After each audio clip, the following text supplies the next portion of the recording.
ما که هر څو ورته د خوږ زړګي اظهار کړی و، خو ستمګر جانان مدام راته انکار کړی و. لور یې واده کړه وی په غوږې د سلورو والی، پلار یې که څومره د سونې په درنګ کې کار کړی و. د کونډې غیږ کې په جړا شو په سلګو وده شو، بابا یې رانغې بچو یې انتظار کړی و. بسم الله الرحمن الرحیم. السلام علیکم ورحمت الله وبرکاتو. د ادبي رنګونو یوې نوې مرکې سره شمس شینواری ما خپل همکار دانش افریدي سره ملګرو ډېر زیات ویاړ او ډېر زیات خوشحاله یو. موږ دا مهال ناست یو د پښتو د ادب یو ډېر ځلند ستوری، ډېر ښه لیکوال چې ادب دپاره خپل ژوند وقف کړی دی، الطاف ګل صاحب سره. هغه ته په پروګرام کې ادبي پاڼه کې هرکلی وایو او هغه نه به د هغه د ژوند حالات پوښتو. ډیره مننه. اول خو تاسو د راتګ ډیره مننه، ژوند مننه کوم تاسو چې دلته راغلئ او مال مو عزت راکو، قدر راکو. الله تعالی مو عزتمند او قدرمند کا. زما لنډه پیژنګلو دا ده چې زه د ثوابي اوسیدونکو یم، په کراچۍ کې پیدا شوی یم، کیماړۍ کې، او دلته لوی شوم، بوډا شوم او ادبي خدمت کوم، شاعري کوم، لیکل کوم د قوم دپاره. بس دا زیار کوم، لګیا یم. ډیره زیاته مننه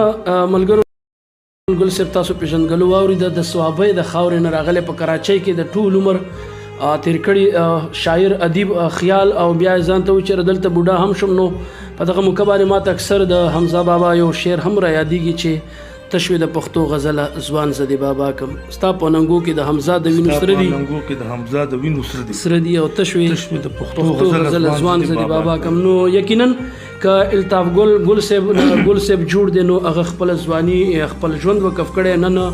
دغه چې په کوم ادب په مقام باندې ناست دی، هغه چې څومره دیار کړی او څومره لیکي کړی دی د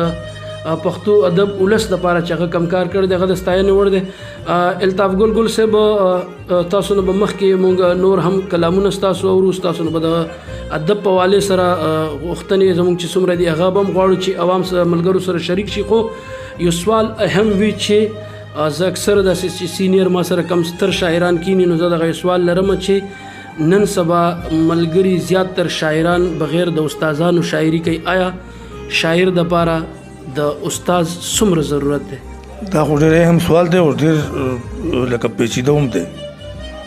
او زما په خیال باندې خو چې یو سړی شاعر وي، هغه له د استاد ضرورت نه وي. لکه یو استاد به د شاعر څه استادي کوي. نو زما په خیال خو زه خو په شاعرۍ کې استاد نه منم. صحیح. البته که څه ترې نه زده کول غواړي، لکه فکري مواد ترې زده کوي، د استاد نو هغه جدا خبر ده. د شاعرۍ فن دپاره خو خپله محنت کول پکار دي، کتابونه کتل پکار دي، نه؟ او دلته په کراچۍ کې یا پښتونخوا کې هم نن سبا تنقیدي داسونه خو عام کېږي، تنظیمونه، ادبي تنظیمونه، جرګې وغیره چې دی دا ډېر زیات تنقیدي اجلاسونه کوي. او اصل اکیډمیان یې هغه دي. صحیح. د زده کړې دپاره اصل سکول اکیډمي چې دی هغه جرګې دي، تنظیمونه دي چې هغه وخت په وخت تنقیدي اجلاسونه کوي. نو تنقیدي اجلاس د شاعر دپاره انتهایی ضروري. صحیح. ډېره مننه الطاف ګل صاحب. تاسو دغه سوال سره تړلی بل یو سوال را پیدا کېږي چې زیاتره خلک وایي چې یار شاعري الهام دی، یا څوک وایي چې آمد دی. تاسو ته په کم نظر ګورئ چې شاعري چې استاد هم نه وي، تاسو چې استاد ضروري نه دی، نو آیا دا الهام ثابتېږي یا بیا آمد ثابتېږي؟ نو دې کې لکه مخکې مشرانو ویلي دي چې دا آمد هم دی او الهام هم دی او ابهام هم دی. صحیح. دواړه دي. لکه یو مصره راشي د سړي ذهن له یو مصره راشي، نور کلام چې دی هغه بیا په خپله لیکي. صحیح. نو ټول چې دی هغه الهام دی. الهام. صحیح. ډېره زیاته مننه ملګرو. دا چند ضروري سوالونه وي چې مونږ د هغه کسانو نه پوښتو چې مشیران وي، د ادب دپاره خپل عمر وقف کړی وي. ځکه چې نوي نسل کې زیاتره مونږ چې څومره هم مرکې ګورو، نو هغه کسان د ادب دغه بنیادي چې کوم اهم رازونه یا اصول دي هغو نه ناخبره وي. خو غواړو چې دغسې مشرانو نه مونږ خبرې راوباسو او مشرانو ته مخ په وړاندې زمونږ په پاڼه باندې دا خبره لاړه شي. نو راځو به غواړو به چې الطاف ګل صاحب مونږ ته خپل یو ښایسته غوندې کلام شریک کړي، بیا به مخکې په وړاندې نورې خبرې کوو. جی مننه ډېره. غزل عرض دی نیغ په نیغه. ارشاد. ګلشه وږمشه پسرلی شه کنه، ګلشه وږمشه پسرلی شه کنه، ماشوم ارمانه رازلمی شکنه واه ماشوم ارمانه رازلمی شکنه گلشه وگمشه پسرلی شکنه واه معشوم ارمانه رازلمی شکنه واه او شعر دی جی ارشاد چې د سجدې आवाज تر عرشه یوسي چې د سجدې आवाज چې تر د عرشه سجدې یوسي आवाज تر عرشه یوسي واه تندیا هغه سه تندې شکنه تندیا هغه سي تندې شکنه او زما د مینې په خاطر وربلا واه زما د مینې په خاطر وربلا واه د یار پسپین تندی پیکې شکنه واه د یار پسپین تندی پیکې شکنه زما د مینې په خاطر وربلا واه د یار پسپین تندی پیکې شکنه واه او هر څوک ګرانه ده خو ګرانه نه ده ډیر ښه هر څوک ګرانه ده خو ګرانه نه ده ګرانه نه ده واه بدبخت سم شه سم سړی شکنه بدبخت سم شه سم سړی شکنه ډیر ښه او په کراچۍ کې د پښتو غزله په کراچۍ په کراچۍ کې د پښتو غزله واه ځان را ژوندې کا را ژوندې شکنه ژوندې شکنه واه په کراچۍ کې د پښتو غزله پښتو غزله ځان را ژوندې کا را ژوندې شکنه ژوندې شکنه واه او د لفظونو جادوګر ګله مقدار ده ډیر ښه جی د لفظونو جادوګر ګله واه زما پېښ کې لیونه شکنه زما پېښ کې لیونه شکنه ډیره مننه مننه جی زما پېښ کې لیونه شکنه عملګرو مخ په وړاندې د خپل پروګرام مخ کی طرف ته ځو چې زما پېښ کې لیونه شکنه یقینا تاسو ګوره الطاف ګل سپ سره د هغه په دی عمر کې د ځوانو جذبو یو فکر او تاسو په شاعرۍ کې غرنګولې دو الطاف ګل سپ یو سوال زما په زړه کې اکثر غوښتنه را جوړیږي چې زیاتره شاعران وایي چې شاعرۍ د لپاره مینه هم ضروری وي اې دې ته تاسو په کم نظر ګورئ چې شاعر د لپاره یا شاعرۍ د لپاره د مینه چې کم ملګری کوي یا غواړي چیرې مینه چې وشي بیا شاعر جوړیږي کم نظر لرئ نه داسې خبره نه ده بلکې د ژوند لپاره د مینې ضرورت دی او د هر انسان لپاره د مینې ضرورت دی چې هغه د انسانیت او تقاضا ده د مینې او نظریه صحیح د شاعرۍ لپاره ضروری ډیر ښه نظریاتي تور باندې چې داغه په ځل کې داغه په لیک کې داغه په فکر کې مینا محبتي نو نظریاتي مینا چې دا ضروری ده دا ضرور نه ده لکه موږ هم بشرانو نه بدا اوریدل چې ما یو خال ولیدو د یو خاص په مخ باندې یا ځنه باندې صحیح نو بس ما ز شاعر شوم صحیح دا اسې خبرې دي ټیک پوه شو صحیح لکه یو سړی چې شاعر کیږي هغه د قوم په محبت کې شاعر کیږي صحیح یا د مذهب په محبت کې شاعر کیږي کنه صحیح یا د جبې په محبت کې شاعر کیږي نو دا هم بینه ده صحیح نو الطاف ګل صاحب تاسو د خبرې نه دا نه چوډ راوځي چې شاعرۍ د لپاره مینه نه ده ضروری خو مینه د لپاره بیا شاعري ضروری ده ځکه چې یو شاعر مینه خوري زما په خیال شاعر چې کله هم الفاظ راټول کینو د غینه مینه شیندل کیږي ګوره زموږ مذهب چې د اسلام موږ د مینې درس راکوي هغه د محبت ډیر مذهب دی ډیر نو ځکه د هر انسان لپاره نظریاتي مینه ضروری ده ډیره زیاته مننه ملګرو یو بل کلام طرف ته برازو الطاف ګل صاحب نه یو بل کلام هم واورو بیا به دغه د ژوند نور هم پوښتنې کوو ځکه چې موږ غواړو چې خپل کتونکو ته خپل پاڼې چې څومره هم زموږ مینوال دي هغه سره زموږ ډېرې قیمتي خبرې د ګل صاحب شریک شي تاسو نه کلام دی واورو ډیره مننه تاسو چې کوم کلام مخکې واوریدو نو دا زما د یم ګمر کلامو او اوس د تاسو د دې کتاب ټول اسمان په ځمکه پروت دی واه نه دا یو کلام اورومه ارشاد دی مننه فکر چې ژوند ته د تجدید کومه ډیر ښه فکر چې ژوند ته د تجدید کومه واه د وخت د ستورو بتایید کومه د وخت د ستورو بتایید کوم او بهر وتل غواړم د ځان لتیری صحیح بهر وتل غواړم د ځان لتیری د رڼاګانو چې تقلید کومه د رڼاګانو چې تقلید کوم او په سورنګار د تذهیب شوی اسمان واه په سورنګار د تذهیب شوی ارمان اسمان له هر خوا ځنې تردید کومه له هر خوا ځنې تردید کوم او په ګډبنو غوندې په خوشي میرا واه د ګډبنو غوندې په خوشي میرا واه په 1000 د ژوند تمهید کومه ډیر ښه په 1000 د ژوند تمهید کوم د ګډبنو غوندې په خوشي میرا صحیح په 1000 د ژوند تمهید کومه صحیح او زه به هم نوزم له حد بهر واه زه به هم نوزم له حد بهر ډیر ښه تا ته هم ځای ګورم تهدید کومه واه او فن او علم خبر نه مخو واه فن او علم خبر نه مخو په هر یو چا باندې تنقید کومه واه او د نن وختونو د تیارې د کوهي د نن وختونو د تیارې د کوهي کوم بلا نه کوم امید کومه واه کومې بلا نه کوم امید کومه او زما په وینو د لیک شوي کتاب زما په وینو د لیک شوي کتاب زما په وینو د لیک شوي کتاب وخت غندنه به مزید کومه ډېر ښه واه او د توهم بندستانه کې ګله واه د توهم بندستانه کې ګله ګله ځان له اعلان د کوم وعید کومه واه ځان له اعلان د کوم وعید کومه ډیره مننه ډېره زیاته مننه ګل صاحب ستاسو په کلام کې خاص کر تاسو چې حواله هم راکړه چې هغه زما د زوړ عمر کلام او د تیر شوي وخت اوس د دې وخت کلام چې تاسو کم پیش کړو په هغې کې چې کم الفاظو د الفاظو کم ادایګي وه یا کم الفاظو د پښتو په ادب کې یا زمونږ د نوي نسل ته چې مونږ کم فکرمند یو په دې کې یو ټکې تاسو د کټ بڼو دغه باندې تاسو لږ رڼا واچوئ ځکه چې پښتو زموږ نوی نسل خو دغه ټکو نه ډېر لرې پاتې دی ګډبا لکه ګډې سرونکې ګډې بيزي سرونکې هغه چې سار میرے ته سرولو لپاره ګډې بيزي وباسي نو هغه چې د ټپي کوي قربان کوي صحیح د ژوند تمهید د قربان نه کوي ډېر ښه یعنی هغه شپونکی به چې ورته وي دا هم یو لفظ دی په پښتو کې چې دی نن سبا استعمال ډېره زیاته مننه ملګرو الطاف ګل صاحب سره ناست یو دغه نه به دغه د ژوند او د ادب په حوالې سره نور هم یو څو غوښتنې غواړو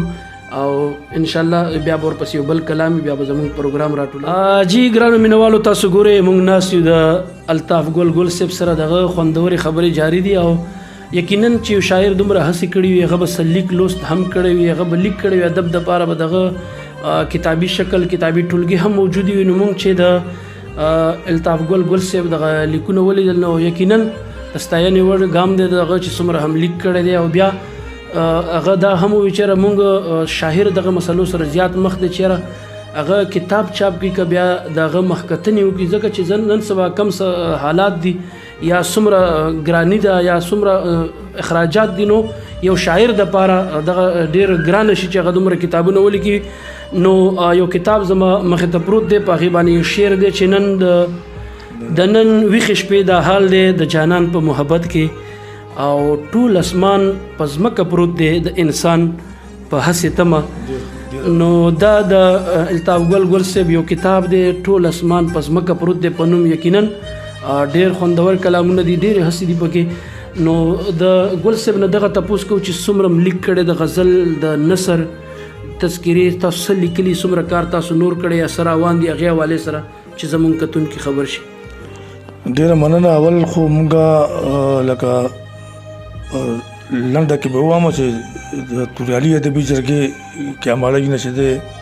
کتابونه چاپ کړي بیا د پاک پښتو ادبي تحریک کتابونه چاپ کړي دا تقریبا 10 کتابونه دي چې زما په نگرانۍ کې چاپ شوي دي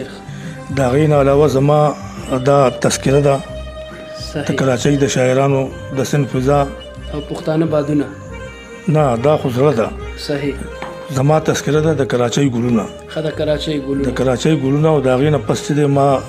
خپله شاعري چاپ کړې ده ټول اسمان په ځمکه پروت دی ډېر بیا د هغې نه پس دا نثر دی دا ما ژباړه کړی دی نثر ژباړه شوی یعنې ژباړه هم اوس تاسو دا ټکې پښتو کې راکولاو کوئ ځکه چې ما دا خبره وکړه یعنې ژباړه ترجمه کول ترجمه مې کړې ده تنقیدي نظریې ډېر ښه د ډاکټر ملک حسن اختر ډېر ښکلی کتاب دی صحیح او د شاعر ادیب دپاره دا کتاب لوستل انتهایی ضروري ډېر ښه جی بالکل بیا د هغې نه پس اوس په دې تېر ورځو کې زما دا کتاب چاپ شوی دی د نن غزل واه ډېر غټ کتاب دی ماشاءالله جی څومره غزلې به دې کې وي تقریبا دې کې خو بېشمېره غزلې خو به وي کم بېشمېره غزلې دي خو صفحې وګورئ چې څومره دي 510 لکه 1510 صفحې موجود دي 510 صفحې دي نو دې کې به ډېر کلامونه دي پکې پوره دنیا ده پکې ډېر ښه دي واه یعنې ستاسو د ژوند د ښکلاګانو د فکرونو خیالونو هر څه پکې دي هر څه شته پکې ډېره زیاته مننه الطاف ګل صاحب یو سوال دغه سوالونو سره بل چې د ادبي ټولګۍ چې کومې هڅې دي دلته د ټولنو څه کمبود لري یا تاسو څه هڅې کړي څه ټولنې په وجود کې ستاسو د وجې یا ستاسو دپاره ملګرو سره چې کومه مرسته یا کم کمبینیشن جوړ وي هغې په حوالې سره چېرې کراچۍ کې خاص طور باندې لکه د سند فضا او پښتانه بادونه دا هم یو ډېر اهم او ژور مقصد لري بالکل دا کتاب ښه ده چې تاسو ذکر وکړو لکه دا د توریالي جرګې لومبۍ تذکره ده جی د سند فضا او پښتانه بادونه او دا وړوکی غونته کتاب دی تقریبا 98 صفحې جی دا کتاب چې دی نو ګولډ میډل دی ګولډ میډل دی واه د عباسي آرټس کونسل نه لومبه فرست ګولډ میډل اغسته ډیر ښه جی ډیر ښه نو هغه وخت کې ملګری ډیر زیات وو صحیح او اوس هم شته دی لکه په کیاماړی کې جرګې وغیرہ ختم شو ادبي تنظیمونه ختم دي صحیح په کراچۍ کیاماړی کې اوس ته دی شاعران نشته شاعران نشته اوس په کیاماړی کې کشته دي خو اتفاق نشته نه نشته شته نه نشته هغه لکه ادبي ملګری نشته ځان د پر چې شعر لیکي او هغه شته دی د ذوق ملګری نشته د لټون هغه تنظیمي ملګری نشته ملګری چې هغه سنجیده ادب لراشي حال تکینی صحیح نه بل سوخه یا بل سزدکی هغه خلک نشته ډیر زیاته مننه ګل صاحب دغه پیغام ډیر په ښکارا الفاظو کې و چې په کراچۍ کې یا په کیماڼۍ کې شاعران د خپل ځان د لپاره خو لیکي خو اجتماعي سوچ د لپاره شاعرانو کې کمبود دی یا فقدان راغلی دی الله دې وکړي چې د ادب چې څومره هڅې کوي څومره ملګري دي شاعران دي هغه دغه پیغام سره راوبارېږي او د شاعرۍ چې کمې هڅې دي یا دغه زموږ ټولنې دي ټولنې خو خامخا سر رشته ځکه چې زه ګورم په نظم آباد کې باچا خان مرکز کې اکثر د شاعرانو هڅې کېږي نو دغه حوالې سره تاسو بالکل لکه اتفاق ادبي ټولنه چې دی هغه پوره کار کوي په کراچۍ کې بلکې پوره سند کې صحیح او زه د هغې غړی یم او موږ نه چې څومره کېږو نو دومره د پښتو ژبې دپاره ادب دپاره د قوم دپاره کار کوو صحیح ډیره زیاته مننه دا تذکرې باندې مې نظر شو کتونکو د سند فضا او پښتانه بادونه زه اکثر زما خپل دغه پیغام هم وي چې د سند په شګمنه ځمکه د کراچۍ په رڼاګانو ښار کې د خپلې خوږې خیبر پښتونخوا نه ډیر لرې زموږ د پښتو او د پښتون تقریبا څلورم نسل دلته دغه رنګونو کې مخ شوی دی پښتو تیر شو لیک لوست تیر شو او شاعري او ادب هم ډیر لرې هغې نه پاتې کېږي نو د ګران او خوږ مېلمه زموږ مشر الطاف ګل صاحب نه به دغه تپوس دغه اخرنی پیغام په طور کوو چې څه وایي د پښتون ولس کام فکر دپاره او نوي نسل دپاره چې ادب څومره ضروري دی چې پښتو راوپارېږي او پښتو پاللی شي بالکل لکه د نوي نسل دپاره خو پکار ده چې خپله ژبه د زده کړي خپله ژبه خدمت ته وکړي ډېره ضروري ده لکه ادبي تنظیمونو سره د ناستې وکړي ډېر ښه او په کراچۍ کې خو خیر لکه ینګسټر ته دا موقع نه ملاویږي ډېر لږ خلک به وي ځکه دا مزدورکاره ښار دی خلک د خپلې مزدورۍ غم کوي صحیح نن سبا دومره ګراني ده چې کور ساتل د وخت روټۍ ګټل چې دی ډېر ګران کار دی په کراچۍ کې ګل صاحب که مونږ وګورو اکثر نوی نسل چې دی زموږ سوشل میډیا په هغه کې دومره بوخت دی چې د لیک لوست یا د کتاب د پړاولو څه وخت نه ورکوي بالکل لکه زیات تر لکان چې دی نو هغه په سوشل میډیا کې خدای خبر چې څه ورکوي او څه ګوري خو لکه ځینې هلکان داسې هم شته دی چې ډېر هلکان داسې شته چې هغوی لکه خراب لیکل کوي لکه دا ښه شاعرانو په نسبت باندې کمزوري دي کمزور دي ډېر ځکه چې هلکان خو په لیک کې کمزوري هغې دپاره یو ښه لیک دپاره هم ډېر محنت دي زه هم دا نه شم ویلی چې ما دا لیک ښه کړی دی صحیح بالکل نو شته دی لکه د میډیا چې دی نو دومره کار کړی دی چې دا نوی ینګسټر راوځي څه نه څه وایي یعنی که یو طرف ته موږ ته لږ ډېر نقصان راکړی زموږ ځوانان په بلو لارو سر کړي اخ طرف ته پکې داسې خلک هم راغلي لکه زه به دا ستاینه وکړم زموږ چې کم د دې پروګرام همکار دی دانش افریدي هغه بالکل یو ځوان دی ستاسو په مخ کې وړاندې د شیشې نه وروستو ناست دی خو بالکل ماشوم دی او د هغه دغه سوچ هغه دغه جذبو راپارونه هم د ستاینې وړ ده نو لکه نوی نسل تاسو غواړئ چې تعلیم وکړي د پښتو دپاره کار وکړي یو پیغام چې خپلو پښتنو سره خاص طور باندې ګوره نن سبا تعلیم خو ډېر ضروري دی د ادب دپاره هم او خاص کر د ژوند دپاره تعلیم انتهایی ضرورت دی او تعلیم یافته هلکانو له پکار ده چې ادب له دې راځي لیکل دې کوي زده کړه دې وکړي او ژبې له دې وخت ورکړي یعنی باقي د میډیا کې چې کم هلکان لکه راوځي او دا کمزوري شاعري کوي صحیح هم د دغو کمزورو نه به یو نه یو خو خراوځي کنه صحیح کمزور کې څه طاقتور شي څه به ښه شي څوک به مخکې لاړ شي توکل لرل پکار دي دا ټول عمر به دغه لیکل نه کوي یعنی هغه نه کولو نه د کمزور لیک ښه دی کم از کم رشته خو جوړه ده بالکل او لکه ژبې له وخت ورکوي ډېره زیاته مننه الطاف ګل صاحب نه به یو اخري کلام واورو بیا به د خپله نننۍ مرکه راټولو ځکه چې د مشر ټیم ډېر زیات قیمتي دی او یو ځل بیا د زړه د تل نه د الطاف ګل صاحب مننه کوو چې موږ له ټیم راکړی یو بل کلام نمونه تاسو ملګرو ته ډالۍ شي. جی مننه. کلام عرض دی. ارشاد. ښکاري تر دې ولې تر دې خو نه دی. ښکاري تر دې ولې تر دې خو نه دی. لرې دی ډېر اسمان نږدې خو نه دی. واه لرې دی ډېر اسمان نږدې خو نه دی. ښکاري تر دې ولې تر دې خو نه دی. صحیح. لرې دی ډېر اسمان نږدې خو نه دی. واه او په سمه لار ورته راځه که راځي. په سمه لار ورته راځه که راځې. په سمه لار ورته راځه که راځي. واه زړه مې بې وره بې دریچې خو نه دی. ډېر ښه ډېر الله. په سمه لار ورته راځه که راځي. که راځې. زړه مې بې وره بې دریچې خو نه دی. واه او سترګې زما چې پرې خوږې خوږې شوې. واه سترګې زما چې پې خوږې سترګې زما چې پې خوږې خوږې شوې. د یار د کلي د کوڅې خو نه دی. ډېر ښه د یار د کلي د کوڅې خو نه دی. او د خپل نظر د خیال فضا خپله کا. د خپل نظر د خیال فضا خپله کا. یار دا وخت د دې کیسې خو نه دی. د دې کیسې خو نه دی. واه او ستا د وربل تیاره را پرېوتله. ستا د وربل تیاره را پرېوتله. ستا د وربل تیاره را پرېوتله. دې کې کمال د نن د شپې خو نه دی. ډېر ښه دې کې کمال د نن د شپې خو نه او دی. شعر دی جی توجه غواړم. ارشاد. زما یقین په قرآن هم نه کوي. ډېر ښه زما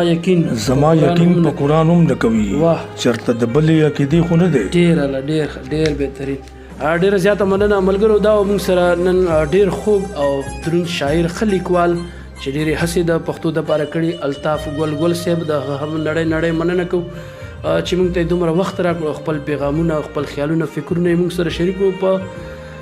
تلو کې دغه یو پیغام چې د خپل ځان ډېر خیال وساتئ، د خپل پښتو دپاره کار وکړئ، خپل ادب وکړئ، د خپلو مشرانو ادبونه وکړئ، تعلیم وکړئ. د تعلیم د پښتو د بقا دپاره دا ضروري ده چې موږ پښتانه تعلیم وکړي. تر روانې مرکې پورې به درنه اجازت غواړو د خپل همکار دانش افریدي سره، شمسینواري او خوږ او ګران مشر میلمه الطاف ګل صاحب سره د روانې مرکې پورې تر الله په امان.